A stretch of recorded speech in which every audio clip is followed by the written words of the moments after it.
The Beef with America's Beef. Disgusted with the excesses of that system. See why cattle ranchers are blowing the lid off the industry.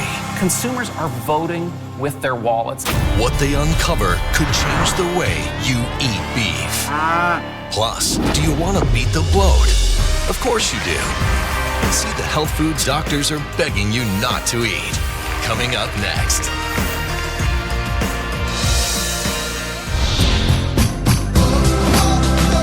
We'll save lives today. You guys ready to get healthy?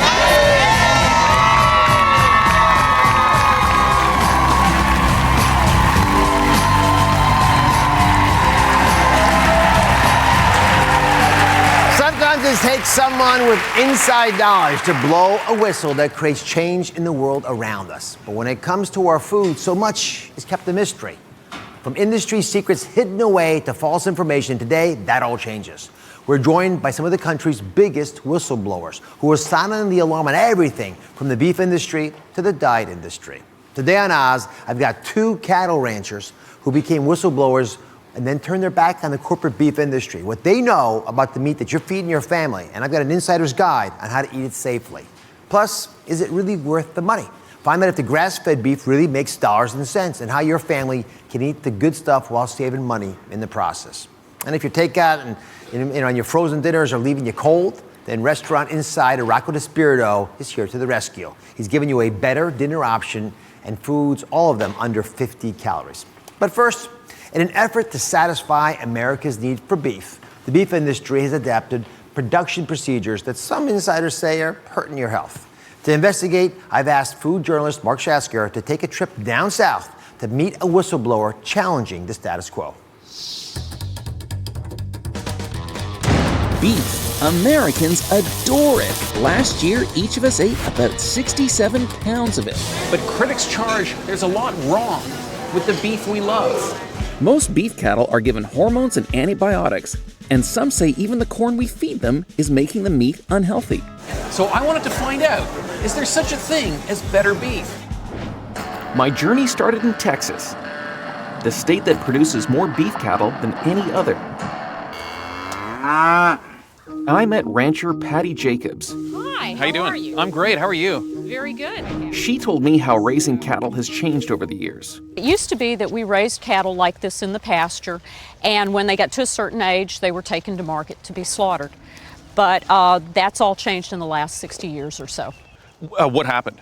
Well, we started subsidizing corn and grains, and they became very cheap, and it became extremely economical to put weight on fast on cattle in the feedlots. The USDA grading system, Select, Choice, and Prime, pays more money for more fat. Farmers responded by producing fatty beef for the lowest possible price. What it's done is it's developed a product that people have acquired a taste for, which is really fatty meat. But some experts and farmers believe all that grain-fed fatty beef is coming at a big cost. I traveled to southwest Georgia to White Oak Pastures to meet one of them, Will Harris. Will Harris is a whistleblower, but he blew the whistle on himself. We raised cattle under the industrial commodity centralized system for many years on this farm. I became increasingly disgusted with the excesses of that system. And what was happening to the cattle? Were they getting sick? Oh yeah, we used antibiotics routinely. To stop them from dying? To stop them from dying, to make them grow faster, to keep them from getting sick. These days, Will's grass-fed, antibiotic-free, super athletic cattle almost never get sick. He took me for a ride in his Jeep so we could see them up close. Will, when you switched from industrial farming to grass farming, did you get any pushback?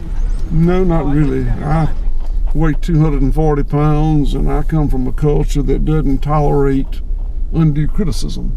So it hadn't been an issue for me. Well, I'm no cow, but these cows look pretty happy to me. You know, my job is to create an environment here where this is the best place in the world to be a cow. And this is. Cattle rancher Will Harris is here along with food journalist Mark Shasker. So why was it so important for you to take your ranch back to the old-fashioned way of raising beef? My father's generation of cattlemen, commencing right after World War II, is the generation that made sweeping revolutionary changes to the cattle industry, the beef industry. They centralized, commoditized, and industrialized beef production, and they did it for very noble purposes, but there were unintended consequences. And the unintended consequences fell on the backs of the welfare of the animals. I was disenchanted and later disgusted with the excesses of that system.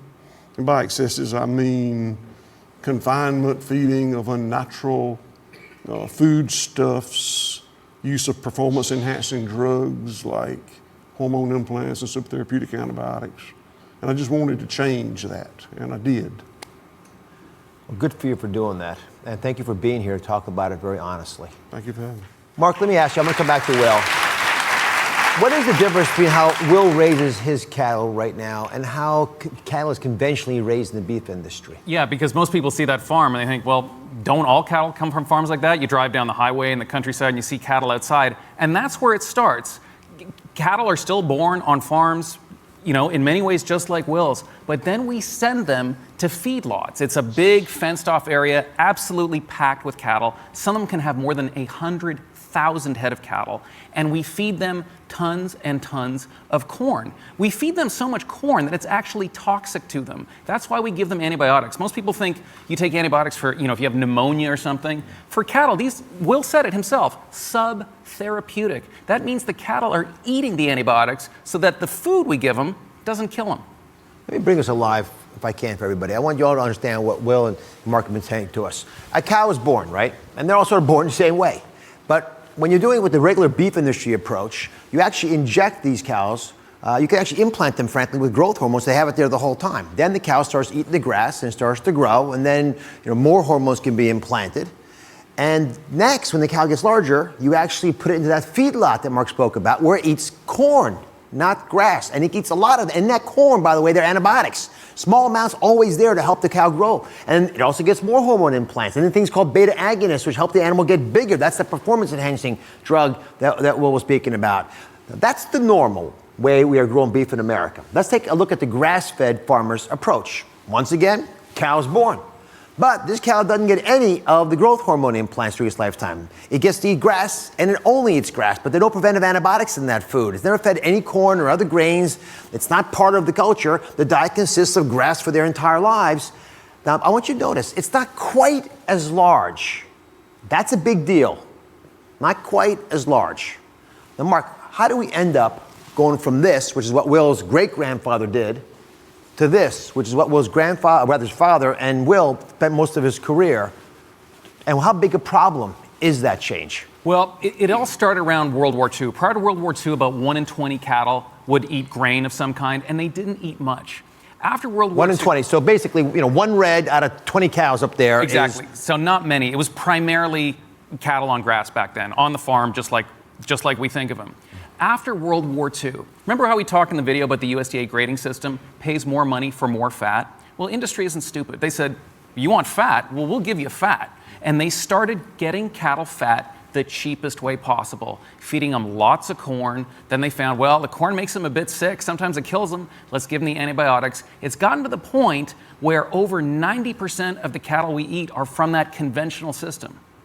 So they're almost all red. Exactly, yeah. And only one little one left up there in the corner is the grass-fed type that Will's starting to grow now. So how likely is it that the beef industry is going to listen to Will and other brave farmers who are bucking the system? Well, initially, it didn't seem likely at all. But, it's really interesting. If you look at grass-fed beef, it's followed the path of organic. Then they started to criticize it. And they said, all these health claims and sustainability, that's not really true. Well, now what we're seeing is they're actually getting on board. The world's largest meat packer has started its own grass-fed beef program because consumers are voting with their wallets, and that's the best way to make change. But the other thing is it comes down to farmers like Will, because let's not forget, when he started doing this, no one was talking about grass-fed beef. The reason he did it is because he felt the system was wrong. He wanted to treat his cattle better, and he wanted his family to eat better quality meat. And farmers all over the country are making that same decision themselves. I think we should be supporting you. A lot of families would support you, but they're worried about the price difference. You think that this price difference, I mean, the fact that it's more expensive to buy the kind of beef that you raise is going to continue? Why is there a difference? When a farmer or cattleman ceases to use those tools, they add the cost back to production. In many ways, the cattle don't get as big. Yeah, we showed that. They don't gain weight as quickly. It takes more labor to see after them. It takes more land because they roam all their lives and graze as opposed to being confined and fed. Those costs have to be covered, and the only place it will be covered is by consumers paying more for it. Remember, the system was designed to make beef cheap and abundant. Right. Cheap and abundant. So earlier it was said that the best way to bring about this change is by the consumer voting with their wallet. I would submit to you that the only way the change will occur is by the consumer voting when they purchase beef. Which is why this program, today's show, is so important.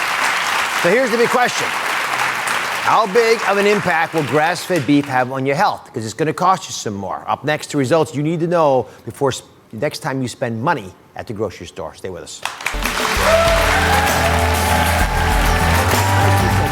Coming up next, is grass-fed beef really that much healthier than grain-fed beef? And should you pay more for it? When we compare grass-fed to the conventional, there's a big difference. We take a look at 3 key factors to help you decide if it's right for you. Coming up next. There were many days that I really didn't want to live anymore. Real Housewives of Beverly Hills star Yolanda Foster speaks out about her fight against an invisible disease. Somebody must have a cure. Her desperate search for answers. You went to 11 countries, visited with more than 100 doctors. And her response to the critics who say she's making it all up. People started insinuating that I was crazy in the head. All New Oz. That's coming up tomorrow.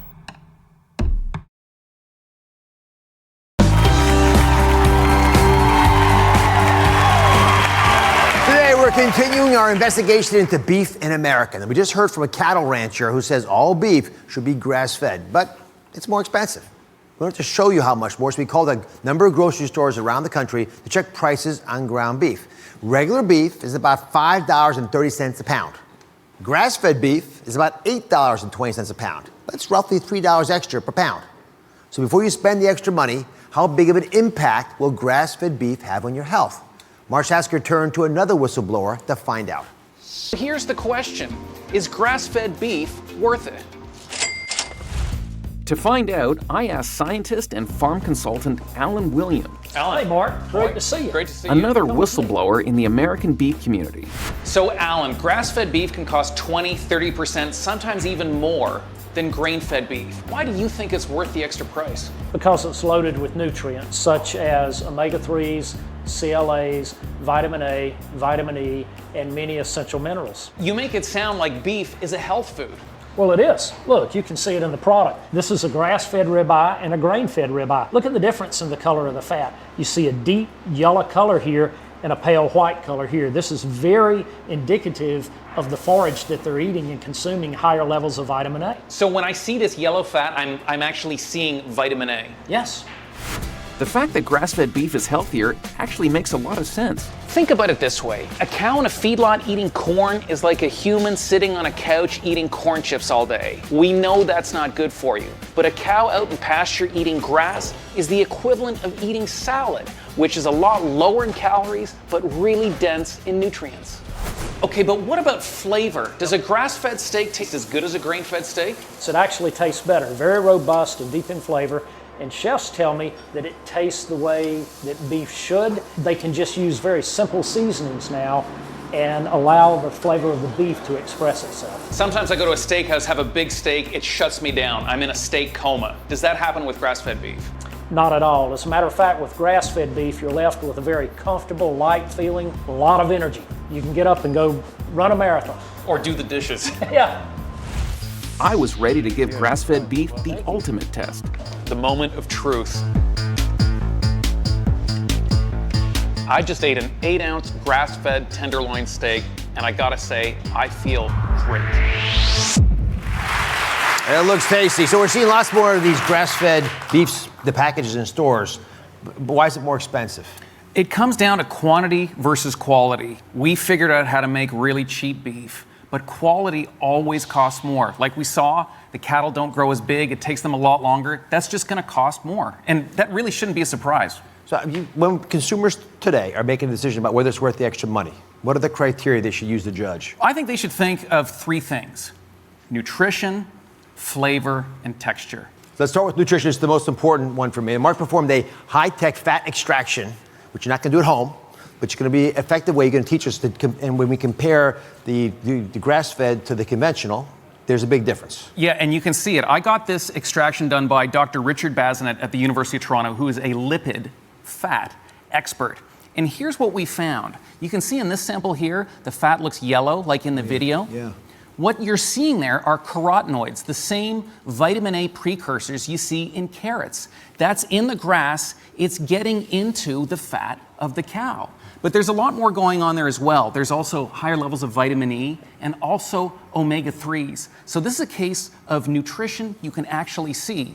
When you look at the grain-fed sample, it just looks like empty lard. It's white. It doesn't have that biology in it, that essence of the plant. You know what this reminds me of is olive oil. That's another fat that we know is good for you. And it's not just the fat, it's the stuff in the fat.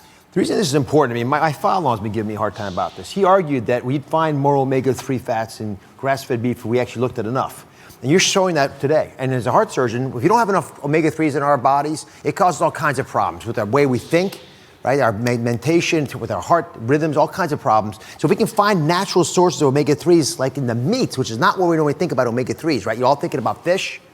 Meats can have them as well. And what's really important is people say, oh, salmon has tons of omega-3s. Well, Americans eat, on average, more than 60 pounds of beef a year. There's just not enough salmon in the ocean. So we're gonna eat beef. Maybe that beef should be healthier. So you went on this 2-year journey. 2 years, guys. Went all over the world, tasted the best steaks out there, ate more than 200 pounds of meat. I should check your pulse. So you brought me back a sample, what you think is the best tasting beef, period. Give us a summary. Yeah. You know, this is from Alder Spring Ranch in May, Idaho. Alder Spring Ranch, yeah. And so what makes this grass-fed beef taste better? I'm going to taste it to confirm. It's the grass. This will sound odd, but like we see in the fat here, compounds in the grass get into the meat. You are what you eat. It's also true for a cow. Now, this beef doesn't taste like grass, the same way an apple doesn't taste like the earth that it grows in, but it expresses the land. You know, it's been said, you eat, it's not just what you eat, it's what you eat eats. Exactly. And this is fantastic. So, the verdict, is it worth spending the $3 extra per pound to buy grass-fed beef versus conventional? For me, it's absolutely worth it. Mark, thanks for all your advice. I'm glad you searched far and wide for the best beef. You can still eat the good stuff and save money. Next, we have the Ultimate Insider's Guide with answers. It's our beef lover's guide to buying beef. Stick around.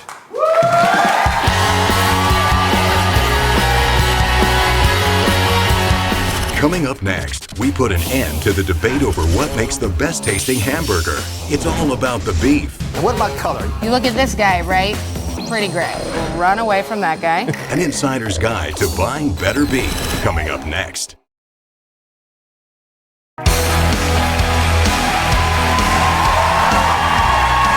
Back investigating beef in America, tapping the knowledge of insiders so you can make the best choices for your family. Now, we're in the middle of a burger boom in America. It's an endless debate about what makes the best burger. And everyone knows the best burger is about buying the best beef. So to help out, I asked the person that knows buying burger beef better than anybody else, a butcher, a female butcher. Jocelyn Guest is here, a New York City butcher from Salvation Burger. How are you? Good, how are you doing? So explain to everybody, how can the right type of beef change the taste of the burger in the right way? Well, okay, so the best thing to do is to buy, if you're gonna buy grass-fed beef, you wanna get a cow that's been raised naturally, right? And then not sort of packed in a plastic bag and stuck in the back of a grocery store freezer or something like that for months and months and months. All right, so let's get to the Beef Burgers Lover's Guide. And we all love burgers, I think, in America, so that's why we're in the middle of this boom. Yeah. The first thing you say we have to do is get the right cut.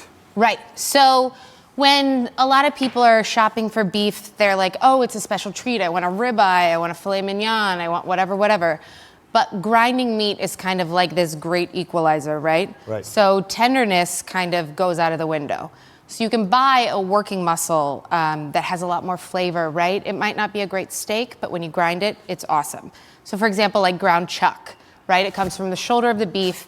It gets a lot of work, especially on like grass-fed cows that are out running around. But when you grind that up, it's super awesome. It's really nicely marbled, and it makes an awesome burger. You mentioned fats before. Yeah. What is the right percentage of fat, if we had ground chuck, for example, Sure. that you would give to a customer? So my recommendation would be about 80-20. So that means 80% lean meat and 20% fat. So especially in these grass-fed cows, right? They're not eating all this scary corn, so they are a little bit leaner naturally. So that way you don't have to worry about having the 20% fat.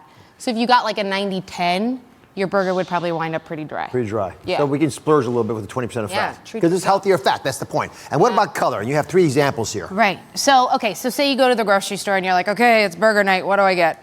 You look at this guy, right? Pretty gray, pretty scary. It doesn't look too good to me. Exactly, yeah. So run away from that guy. And then you see this one, which is more pink than red. So your fat's kind of emulsified in there. There's no really good separation. Not terrible, not the best. This guy's nice and bright red, right? So you can see your little pockets of fat in there. That's what's gonna, as your burger's resting after you cook it on the grill or on your stove, that's what's gonna kind of go back into the meat and keep it nice and juicy.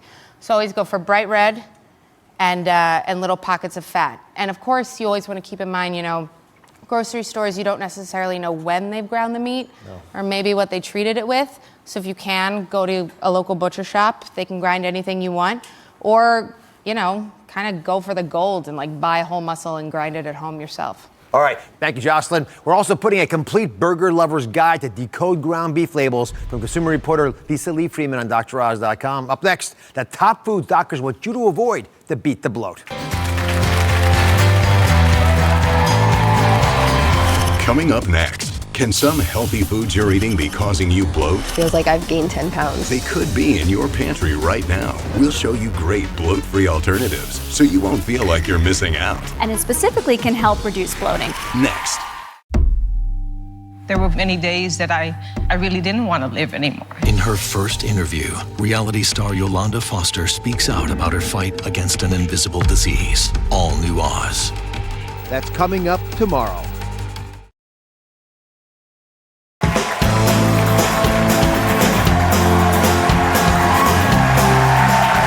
If you ever feel so bloated that your pants are gonna pop, then it's time to pay attention. I know you're bombarded with various tricks and tips to relieve the bloating, but what if the problem isn't as obvious as dairy or gluten? Here to explain is leading gastroenterologist and one of my core team members, Dr. Rushini Raj. So when it comes to bloating, a lot of folks are confused, but there are lots of foods that can bother us besides the typical dairy and gluten.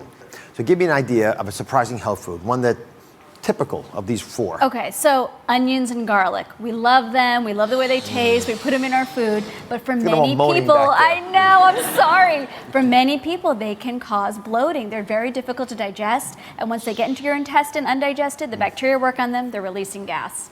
All right, so Roberta's here. She says she sometimes gets so bloated she feels pregnant. Let's join her up here.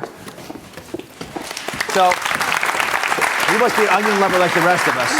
What's the worst time of the day for bloating for you? Night, because I use them in so much of the preparations that I make. It's sort of the first go-to. You saute the onions and then you add everything else. All right, so we got a little experiment I want to show you all, because this is what's literally happening in your body. So we built you a body. This is your digestive tract. You notice all the intestines coiled up in there. Now your mouth up here doesn't always cooperate. It puts things in our body. So put your purple gloves on. You can be my assistant today of the day. And I want you to take some of this diced onion that we prepared for you, and I'm going to open this lid here and let the mouth open up to the world outside. You can pour. Somebody need help with that? No, I've got it now. All right, just pour a little bit in there. Okay. When you put the onions in there, you can actually push them in with this. When you push the onions in there, that's perfect. What ends up happening is they react with what's going on inside your gut. They've got a lot of fructose in them. And then when the gastric fluids, go ahead and inject that in there, start to mix with the intestinal stuff that you just put in there with the onions in your example. Oh, God. There's gas. Oh, watch. Oh, just stop. Oh, my goodness. That was a lot. Look at this. Is that how you feel? And then what happens? You burp, right? Oh, Oh, it feels so much better, doesn't it? All right. Now, Dr. Raj, literally, you saw how much discomfort you created with the audience about this onion comment that maybe causes bloating. Yes. There's dozens of varieties. Yes. What are the tactics that might work to help the Robertas and the Oz's of the world cope with this? Still have your onions. Okay, well, raw onions are the worst. So cooking them can actually help. And then you do have to reduce the amount, but use alternative spices, other things to give flavor to your food, things like turmeric, saffron, other spices that are actually quite healthy for you as well. All right, so you had Roberta eliminate the onions for about a week? For a week, and I noticed a tremendous difference, actually, yes. You know the difference between when you're feeling bloated and when you're not, and I like the not better. Yeah. And if I cook the onions, I'm okay? It's better. So reduction is the best, but raw is absolutely the worst, so cooking will help a little bit. All right, so I want you to take a look at this.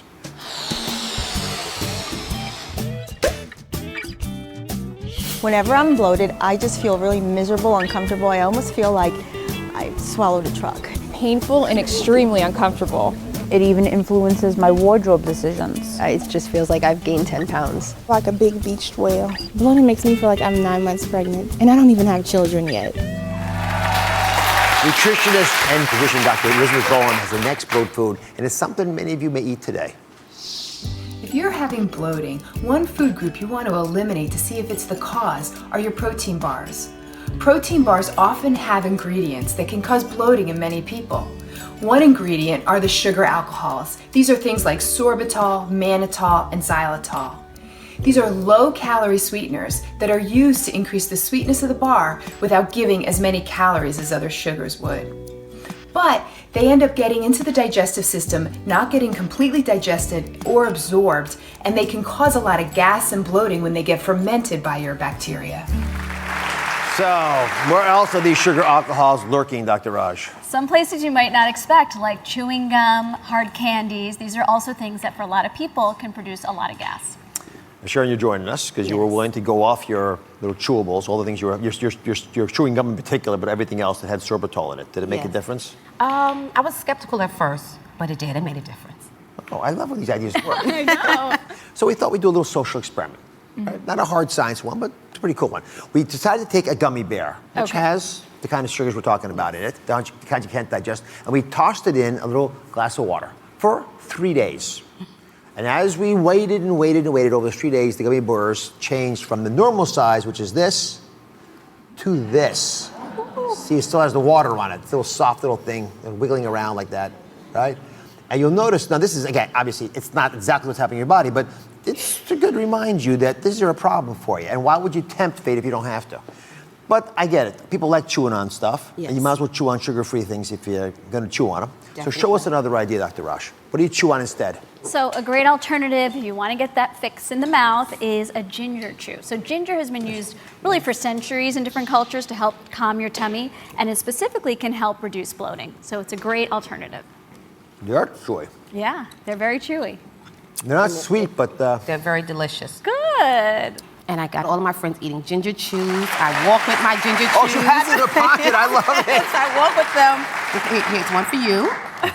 Oh, here's one for you. Thank you. I love getting gifts from guests.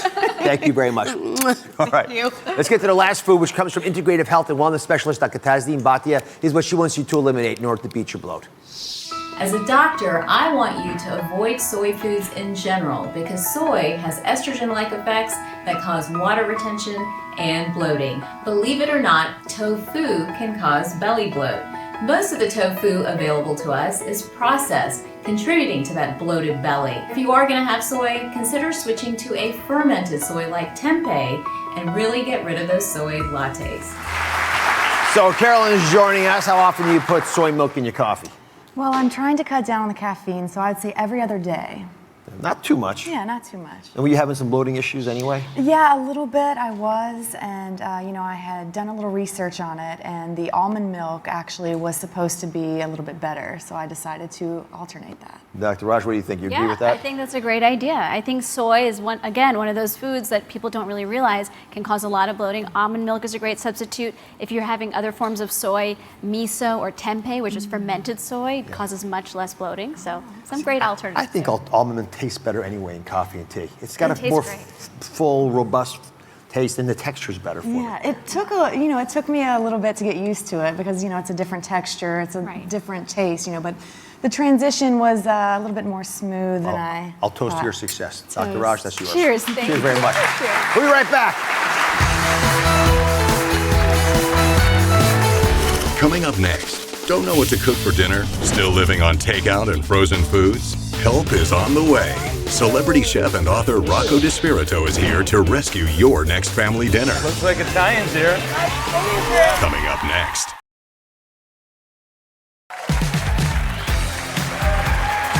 Do you ever come home after a long day and just don't know what to cook for dinner? Are frozen foods stacked in your fridge and takeouts on speed dial? Well, one viewer wrote in desperate for help. She says she's a disaster in the kitchen, so I enlisted the help of celebrity chef and author Rocco DiSpirito to rescue her dinner.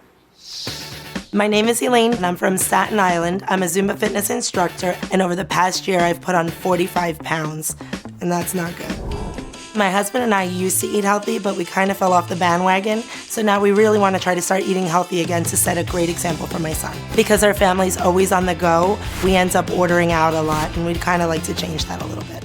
So we sent Rocco to Elaine's house to teach her how to make easy swaps that'll keep her and her family healthy while still ordering takeout. Hello? Anybody home? Rocco! Hey, how are you? Hi, how are you? Good, nice to meet you. Come on in. Oh, wow, she's a good hugger. Rocco, how you doing? It's a pleasure to meet you. Help, I'm we here need to help. help. I'm here to help. Let's do this. First one. Let's see what it is. Looks like Italians here. My favorite, let's mangia. All right, we'll start with your appetizer. The unhealthy option is antipasto salad. It's loaded with processed meats, processed cheese, and here's the healthy option, minestrone. This probably is 250 calories for the entire portion. Wow. Now let's look at our main course, Matteo's favorite, chicken parmigiana. But chicken parmigiana is breaded and fried and loaded with cheese. Now your healthy option is chicken marsala because it's not breaded and fried. And look, there's all these mushrooms. All right, second delivery, what is it? Chinese! Oh. My Elaine, son's favorite. everybody loves Chinese food, but I've got good news and bad news. Okay, so here we have our egg rolls. I wish there was an egg inside there because then it would at least have something worth eating. It's carbs wrapped around vegetable and pork scraps, and then you smother it with duck sauce. First of all, anything can be healthy in Chinese food because they'll customize, but edamame, steamed soybeans, these are rich in fiber and protein, lots of nutrients, they'll fill you up, and these calories are free, you don't even have to count them. General Tso's chicken is everyone's favorite. I can eat a gallon of this. This is double fried, tossed in a very syrupy, sugary glaze. And now chicken chow mein, lots of vegetables. I see Chinese cabbage, I see celery, I see bean sprouts, and they're clear sauce. Can you make a better choice? What do you guys think? Can we do this or what? Absolutely. On three, guys. Rocking it with Rocco on three. One, two, three. Yeah! Rocking it with Rocco! So Rocco, Elaine, and her son Matteo are all here. So Elaine, how was Rocco's advice change your takeout techniques? It's actually really great. He was very knowledgeable and informative. He taught us that there are so many different options instead of the go-to burger, fries, and stuff like that. And I think it even helped my son. And instead of ordering a burger now, I'll order a wrap, or even I'll use the one bun and turn it into less bread, and you help. Good for you. So Rocco's got a new book out. It's called The Negative Calorie Diet. So how does it apply to takeout food? Well, the best thing to do when you go out is just put the menu away. Don't get lured in by the boxes and the bubbles and all the things that they want you to buy.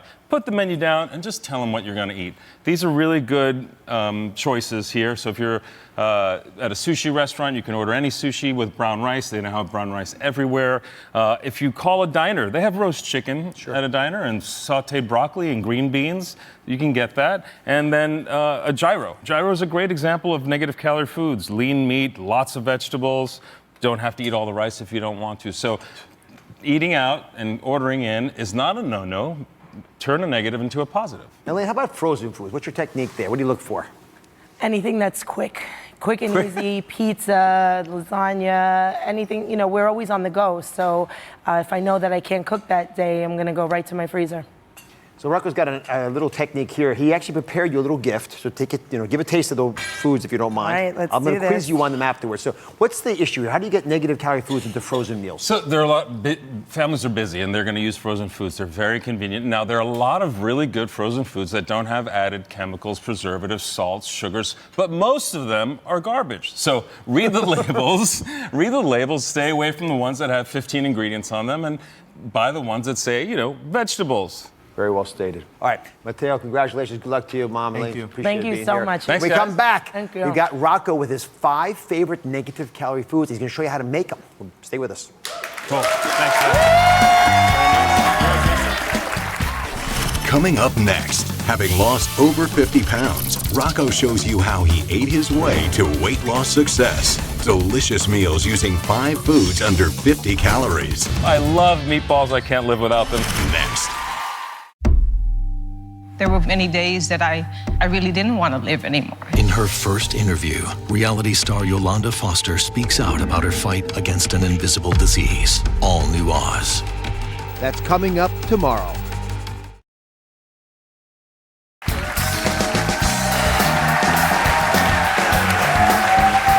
We are back with Rocco DiSpirito. He describes himself as a former chubby chef. Chubby chef. Too many CHs. He was 50 pounds overweight. Look at that picture.